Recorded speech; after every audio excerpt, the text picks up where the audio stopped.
Hello friend, स्वागत है आप सभी का अपने चैनल आस्क बोर्ड में। तो प्यारे बच्चों, सभी प्यारे बच्चों को गुड मॉर्निंग। कैसे हैं आप सब, एक बार बता दीजिए। आवाज़ की क्वालिटी सब चीज़ ठीक है ना? वीडियो की क्वालिटी सब चीज़ क्लियर है ना? तो यहाँ पे सभी प्यारे बच्चों को गुड मॉर्निंग। कैसे हैं आप सब बाबू, एक बार बता दीजिए। क्योंकि जो प्यारे बच्चों जो सुबह का क्लास हो रहा है उम्मीद बैच, ये आपके लिए ना एक रामबाण साबित होने वाला है। इसमें प्यारे बच्चों सब प्रकार का आपको क्वेश्चन कराया जा रहा है, ऑब्जेक्टिव के साथ सब्जेक्टिव। यानी हमारा लक्ष्य प्यारे बच्चों, यहाँ देखिए टारगेट हमारा कितना है, 480 प्लस है। और अगर आप प्यारे बच्चों कुछ नहीं पढ़े हैं तो ये लक्ष्य प्यारे बच्चों यहाँ पे ये जो बैच है वो अपना लीजिए। क्रैश कोर्स पीडीएफ मिल रहा है प्यारे बच्चों, वो अपना लीजिए। तो यहाँ आप देख लीजिए, आपको हम बताना चाहते हैं प्यारे बच्चों कि अगर आप कुछ भी नहीं पढ़े हैं ना तो सुबह का क्लास कीजिए, आपको प्यारे बच्चों सब्जेक्टिव में बहुत सारा हेल्प मिलेगा। तो यहाँ पे जितने सारे स्टूडेंट है ना, एक बार जल्दी से जल्दी वीडियो को शेयर कर दीजिए और बुला दीजिए अपने दोस्तों को, क्योंकि आज का यानी आज सुबह का जो क्लास होने वाला है आपको छोड़ना बिल्कुल भी नहीं है। सुबह का कलाम, शाम के 7 बजे वाला क्लास जो हो गया प्यारे बच्चों, यहाँ पे सुबह का क्लास हो गया, शाम के 7 बजे वाला क्लास हो गया और 11 बजे वाला क्लास हो गया। मतलब 5 क्लासेस होती है, 5 क्लासेस आपको छोड़नी ही नहीं है प्यारे बच्चों, छोड़नी ही नहीं है।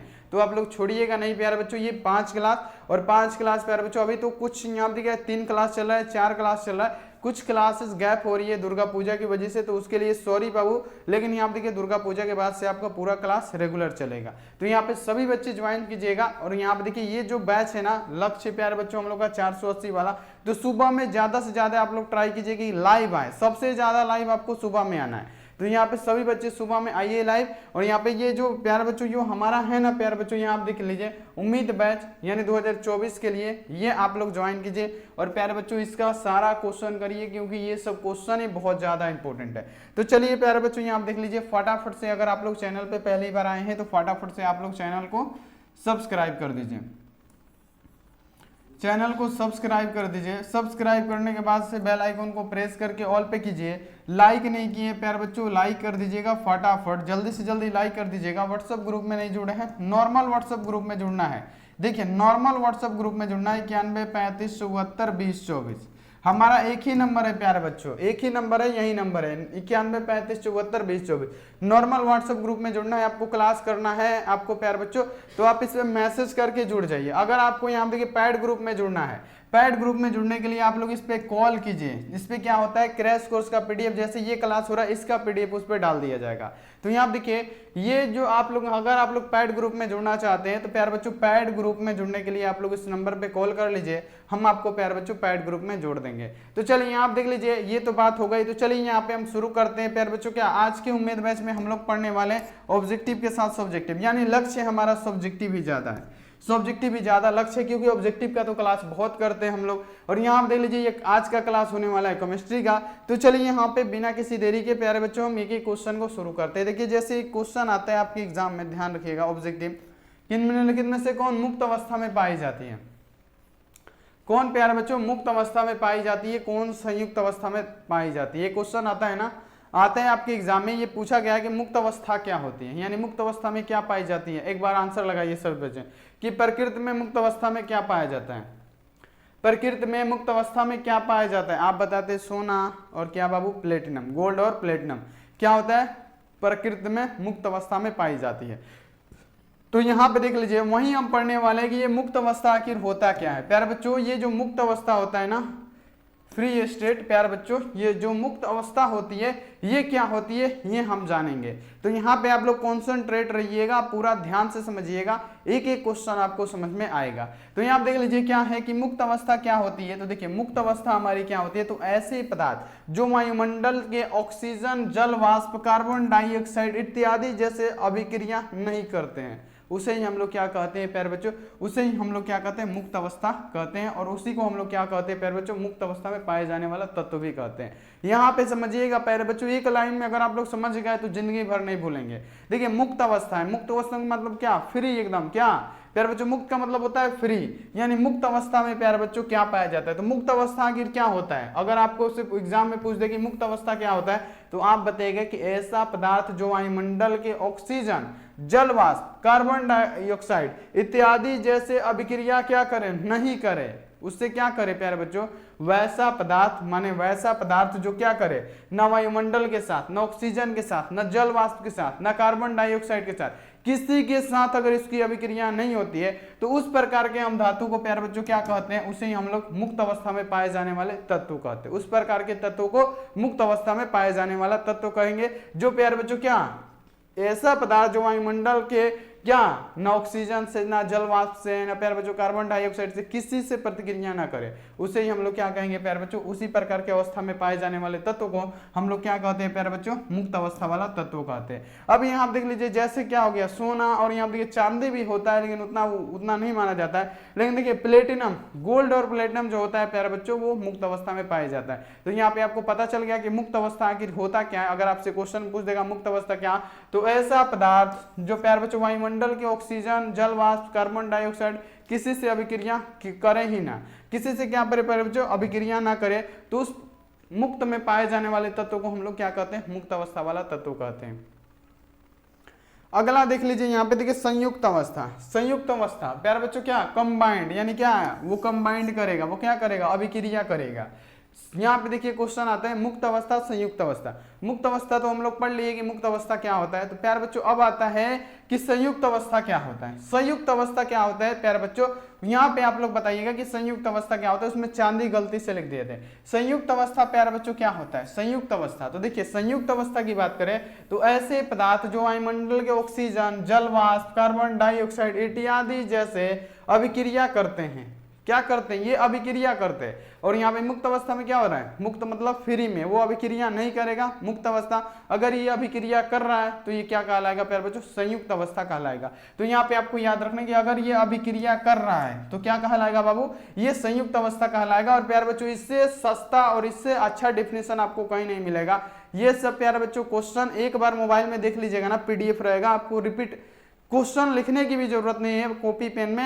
ये हम देखिए कॉपी पे आपको सिर्फ क्या करना है, पैड ग्रुप में जुड़ जाना है और PDF भेजेंगे, आपको क्या करना है एक बार लेके देख लेना है, आपका पूरा प्यारे बच्चों याद, दिन भर में एक बार देख लीजिएगा आपका पूरा यहाँ पे क्या हो जाएगा क्वेश्चन याद हो जाएगा। तो देखिए मुक्त अवस्था क्या होता है, ऐसे पदार्थ जो वायुमंडल में ऑक्सीजन, जल वाष्प, कार्बन डाइऑक्साइड इत्यादि जैसे अभिक्रिया करते हैं उसे हम लोग क्या कहते हैं, वैसे पदार्थ को हम लोग क्या कहते हैं प्यारे बच्चों, संयुक्त अवस्था वाला पदार्थ कहते हैं। जैसे क्या पाया जाता है प्यारे बच्चों, जैसे ये देखिए ये सोना, चांदी और प्लेटिनम ये क्या है मुक्त अवस्था में, गलती इसका हो गया है तो ये आप देख लीजिए, ये आप लोग याद कर लीजिएगा। चलिए जैसे एल्युमिनियम हो गया, ये सब संयुक्त अवस्था में पाया जाता है प्यारे बच्चों। ये गलत सिर्फ यहाँ देखिए जिसका जो एग्जाम्पल है ना वो गलती है। अगला यहाँ पे आ जाइए कि अभिक्रिया का वेग क्या होता है। तीसरा नंबर क्वेश्चन प्यारे बच्चों उम्मीद बैच का कि अभिक्रिया का वेग क्या होता है। अभिक्रिया का कोटि तो हम कई बार पढ़ा चुके हैं, लेकिन प्यारे बच्चों अगर आपसे पूछ रहा है कि अभिक्रिया का वेग क्या होगा, अभिक्रिया का वेग क्या होता है, ये आप लोग समझाइए कि अभिक्रिया का वेग या दर क्या होता है। क्वेश्चन कई बार आया हुआ है तो यहाँ पे आपको ये क्वेश्चन को कर लेना है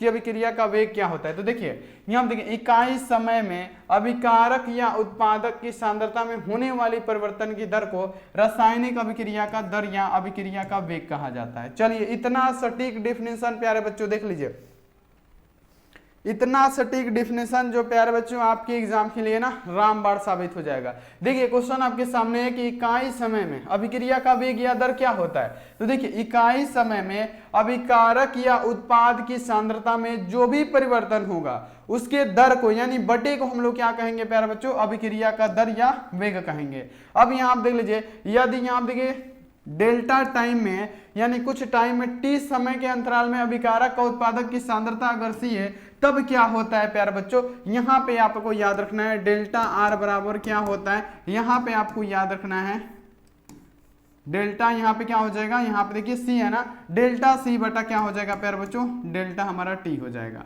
यहाँ पे क्या हो जाएगा, रुकिए अभी हम आपको समझाएंगे जिससे आपको क्या हो जाएगा पूरा क्लियर हो जाएगा। देखिए यहाँ पे आपसे पूछा गया है, देखिए इकाई समय में प्यारे बच्चों यहाँ पे क्या, इकाई समय में अभिकारक या उत्पादक की सांद्रता में होने वाले परिवर्तन को, सांद्रता में होने वाले परिवर्तन को हम रासायनिक क्या प्यारे बच्चों क्या उसके दर का क्या कहते हैं प्यारे बच्चों, अभिक्रिया की। यानी आप देख लीजिए इकाई समय में प्यारे बच्चों अभिकारक या उत्पादन में सांद्रता में होने वाली परिवर्तन, यहाँ देखिए यदि टी समय अंतराल में अभिकारक या उत्पादक की सांद्रता अगर डेल्टा सी है तो क्या हो जाएगा, इसका रेट क्या हो जाएगा प्यारे बच्चों, यहाँ देखिए क्या हो जाएगा डेल्टा सी बटा क्या हो जाएगा डेल्टा टी हो जाएगा। तो यहाँ पे आपको इसको याद रख लेना है, बहुत बढ़िया क्वेश्चन है।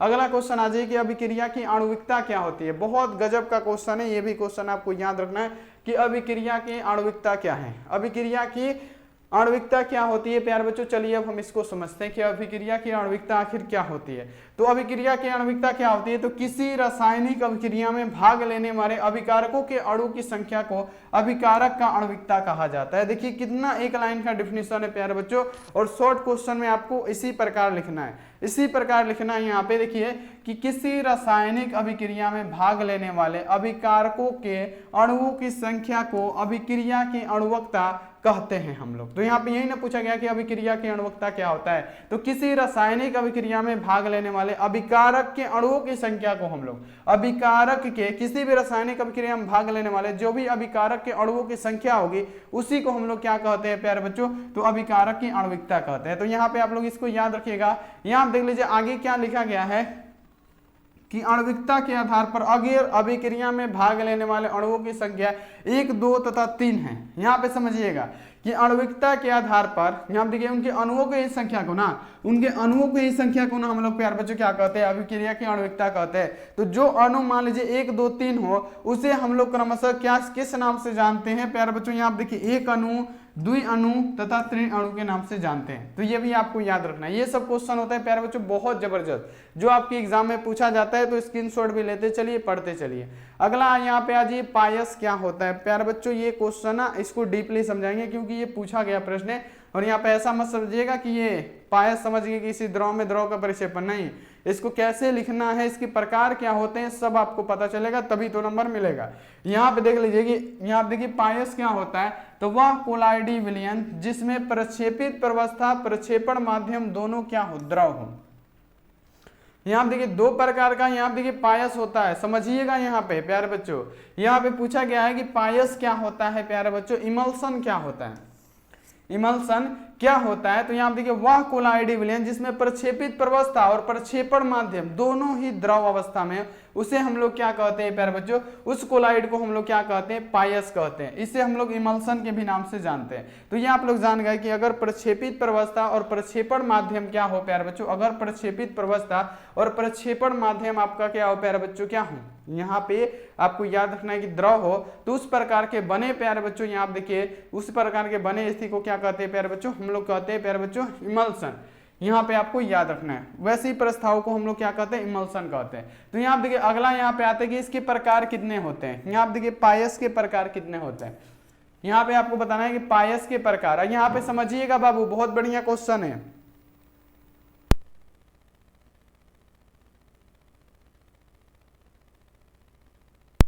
समझिएगा कि पायस कितने प्रकार के होते हैं। तो देखिए प्रक्षेपित प्रवस्था के आधार पर पायस 2 प्रकार के होते हैं। समझिएगा कि प्रक्षेपित प्रवस्था के आधार पर, यहाँ आप देखिए प्रक्षेपित प्रवस्था के आधार पर प्यारे बच्चों क्या होता है, पायस 2 प्रकार के होते हैं। अगर प्रक्षेपण माध्यम और प्रक्षेपित प्रवस्था द्रव हो, उस प्रकार के बने कोलाइड को हम लोग क्या कहते हैं, पायस कहते हैं। ये तो आप लोग जान गए। लेकिन प्यारे बच्चों यहाँ देख लीजिए पायस के प्रकार कितने होते हैं। तो यहाँ पे याद रखना है कि पायस के प्रकार 2 प्रकार के होते हैं। तेल का जल में परिक्षेपण,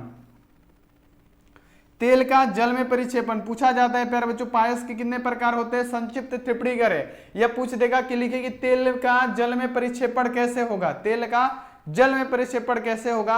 अगर आपसे पूछ देगा कि जल में तेल का, यहाँ पे पहला होता है तेल में जल का, दूसरा होता है जल में तेल का। तो यहाँ आप देखिए इसका कैसे परिक्षेपण होता है हम आपको बताते हैं। तो यहाँ पे देख लीजिए, हम आपको पूरा अच्छे से समझाएंगे। पहला समझाएंगे आपको कि यहाँ देखिए तेल का जल में परिक्षेपण क्या होता है। यहाँ पे देखिए तेल का जल में परिक्षेपण क्या होता है। तो देखिए इसमें आपको कैसे लिखना है कि जब परिक्षेपित प्रवस्था तेल हो, प्रक्षेपित प्रवस्था, यहाँ देखिए यहाँ पे पहला हम लोग पढ़ रहे हैं प्यारे बच्चों, तेल में जल का परिक्षेपण, तेल में जल का परिक्षेपण। तो अगर प्रक्षेपित प्रवस्था तेल, प्रक्षेपण माध्यम जल, प्रक्षेपित प्रवस्था तेल, प्रक्षेपण माध्यम दल, यहाँ पे देखिए जल हो, तो इस प्रकार के बने कोलाइड को हम लोग क्या कहेंगे, तो इस प्रकार के बने कोलाइड को प्यारे बच्चों हम लोग क्या कहते हैं, तो इस प्रकार के बने कोलाइड को हम लोग कहते हैं प्यारे बच्चों क्या, किसी तेल में जल का परिक्षेपण।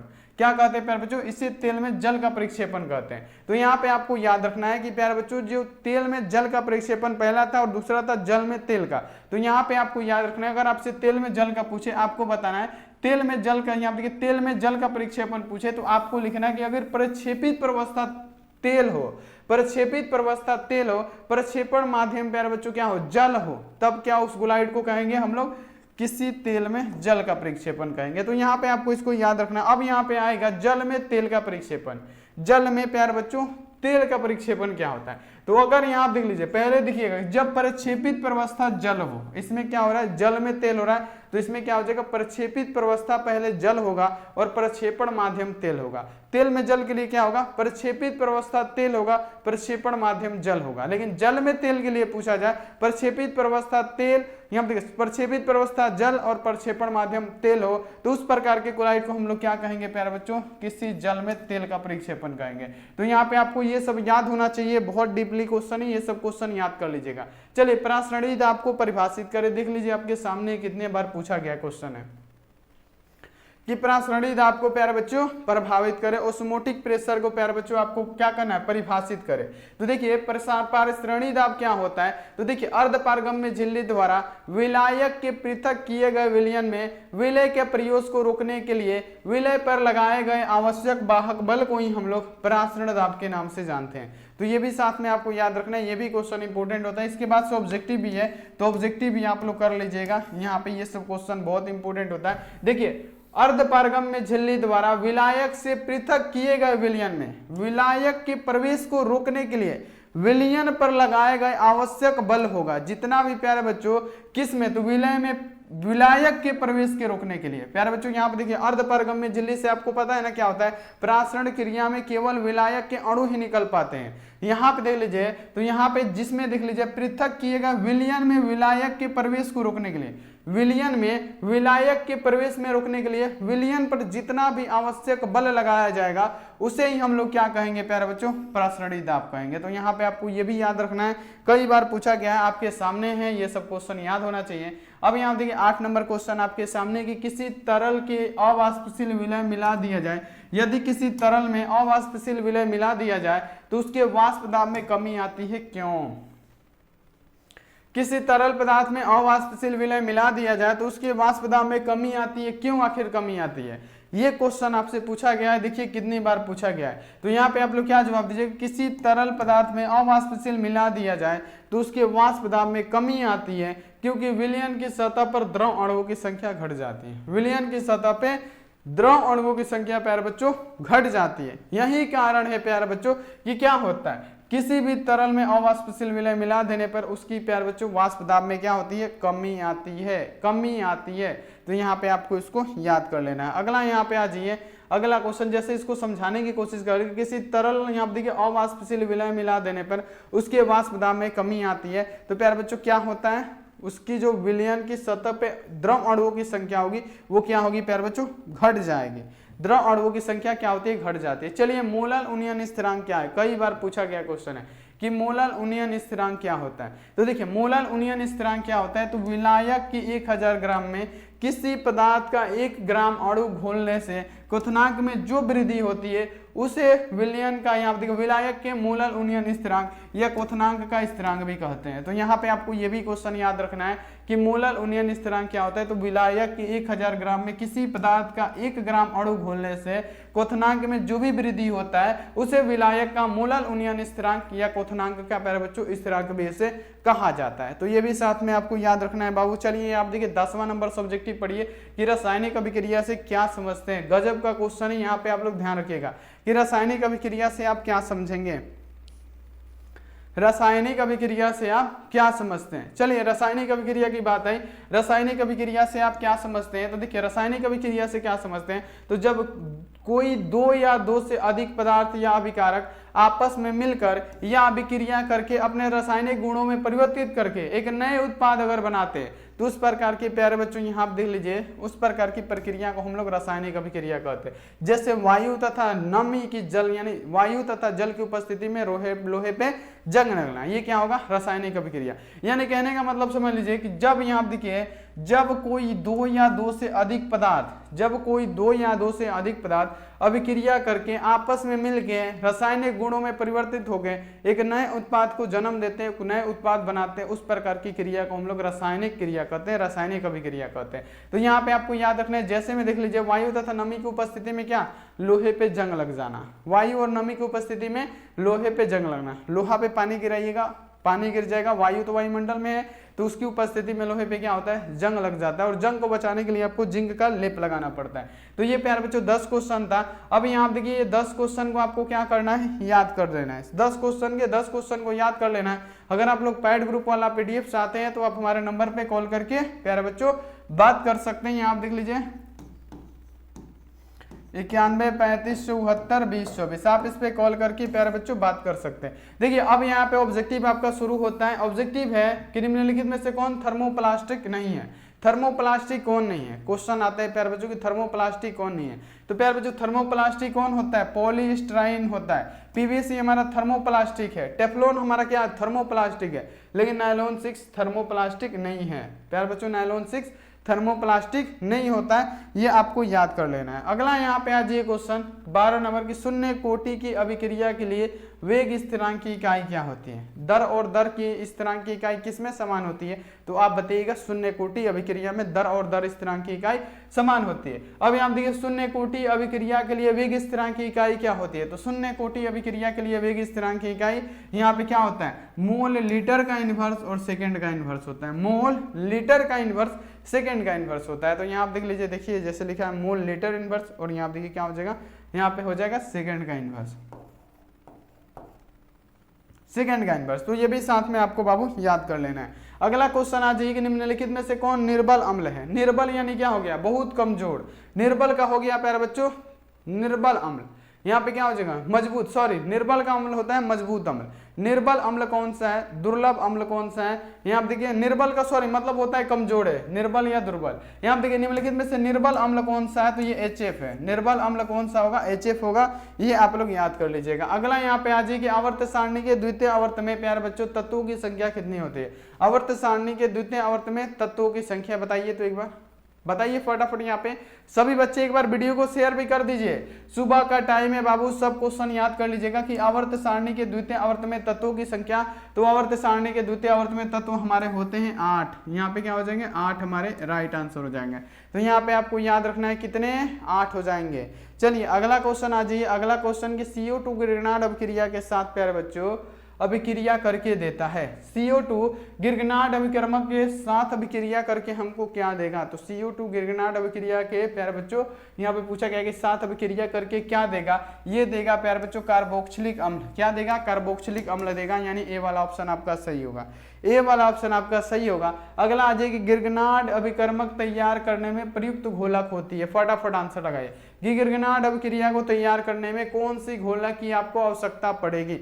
गिरगनाट अभिक्रिया तैयार करने के लिए कौन से घोलक की आवश्यकता पड़ेगी, तो गिरगनाट अभिक्रिया तैयार करने के लिए किसका, बेंजीन का नहीं, यहाँ देखिए CH3COOH नहीं, यहाँ देखिए टाइलून नहीं, किसका ईथर का प्रयोग करना पड़ेगा। तो ईथर बताइए किसमें, ईथर। ईथर हमारा क्या हो जाएगा, बिल्कुल सही आंसर हो जाएगा। चलिए फिनोल उदासीन विलयन के साथ कैसा रंग देगा। जो फिनोल होता है प्यारे बच्चों उदासीन विलयन के साथ कैसा रंग देता है, तो फिनोल। और फिनोल का उत्पादन किसमें किया जाता है, तो बैकालाइट में। बैकालाइट के उत्पादन में फिनोल का प्रयोग किया जाता है, और जो बैकालाइट होता है त्राप दृढ़ पॉलीमर होता है। तो फिनोल उदासीन विलयन के साथ कैसा रंग देता है, आपको पता नहीं, ये तो देता है बैगनी रंग। फिनोल उदासीन विलयन के साथ बैगनी रंग देता है, तो यहाँ पे आपको ये याद रखना है। चलिए निम्नलिखित में से किसकी आकृति जो होती है चतुष्फलकीय होती है। प्यारे बच्चों इकलौता क्वेश्चन है जो 4 बार केमिस्ट्री में पूछा गया, इससे ज्यादा बार क्वेश्चन कोई भी नहीं पूछा गया है, ध्यान रखिएगा। सबसे ज्यादा बार अगर केमिस्ट्री में कोई क्वेश्चन पूछा गया है यही क्वेश्चन है, तो इसको ध्यान में रखना है बाबू। क्वेश्चन है कि निम्नलिखित में से किसकी आकृति चतुष्फलकीय होती है, किसका होता है, तो NiCl42। ये क्वेश्चन पे प्यारे बच्चों पूरा फोकस करना है, क्योंकि ये क्वेश्चन बार बार आता है, तो ये क्वेश्चन आप लोग याद कर लीजिएगा। अगला क्वेश्चन आ जाइए, आप देखिए K4FeCN6 में Fe का प्रसंस्करण कितना होता है। K4FeCN6 में Fe का प्रसंस्करण पूछा है ना, तो K4FeCN6 में Fe का जो प्रसंस्करण होगा आपका क्या हो जाएगा, D2sp3। D2sp3 आपका क्या होगा, बिल्कुल राइट आंसर हो जाएगा। अगला यहाँ पे आ जाइए, ये आपके लिए HW क्वेश्चन है, सबको HW में जवाब देना है। जितने सारे स्टूडेंट है ना सबको प्यारे बच्चों HW में जवाब दे देना है, सब बच्चा HW में जवाब देगा इसका। यहाँ बताना कि आयनिक ठोस निम्नलिखित में से कौन सा है, आयनिक ठोस निम्नलिखित में से कौन सा है। तो प्यारे बच्चों जल्दी से जल्दी आप लोग क्या कीजिए, वीडियो को लाइक कर दीजिए जितना जल्दी हो सके, जितना जल्दी हो सके प्यारे बच्चों वीडियो को लाइक और चैनल को फटाफट से आप लोग सब्सक्राइब करके बेल आइकन को प्रेस करके ऑल पे, लाइक नहीं किए प्यारे बच्चों क्या करना है आपको लाइक कर देना है। तो इतना काम कर दीजिए फटाफट से, चैनल को सब्सक्राइब, लाइक। और अगर आप लोग पेड ग्रुप में जुड़ना चाहते हैं तो प्यारे बच्चों आप आइए, आपका वेलकम है और आप लोग पेड ग्रुप में जुड़ के सारा PDF प्यारे बच्चों यहाँ पे ले लीजिए। पहले ही आपको हम यहाँ पे 100 PDF देंगे, पहले ही 100 PDF देंगे, उसके बाद से क्या करेंगे पेड ग्रुप में जोड़ेंगे। और 100 PDF प्यारे बच्चों कम नहीं होता है, 100 PDF शुरू में 100 PDF देंगे, उसके बाद से पेड ग्रुप में जोड़ेंगे। और पेड ग्रुप में लेके अभी से लेके प्यारे बच्चों अभी से लेके आपका यहाँ देखिए एग्जाम टाइम तक उसमें PDF आपको दिया जाएगा, एग्जाम टाइम तक 100 देने के बाद। तो आप लोग प्यारे बच्चों आइए, आपके पास अगर तैयारी नहीं हुआ है तो शुरू से आप लोग उसमें तैयारी कर लीजिए। तो थैंक्स फॉर वाचिंग, मिलते हैं ऐसी अगली क्लास में। आप लोग अपना ध्यान रखिए, मन लगा के पढ़ाई कीजिए और वीडियो को शेयर भी कर दीजिए। तो थैंक्स फॉर वाचिंग, मिलते हैं ऐसी अगली क्लास में। आप लोग अपना ध्यान रखिए, मन लगा के पढ़ाई कीजिए। Take care and bye. चलिए मिलते हैं यहाँ पे, देखिए 11 बजे अगर क्लास हो सकता है तो होगा, ठीक है। तो 11 बजे वाला क्लास में मिलते हैं।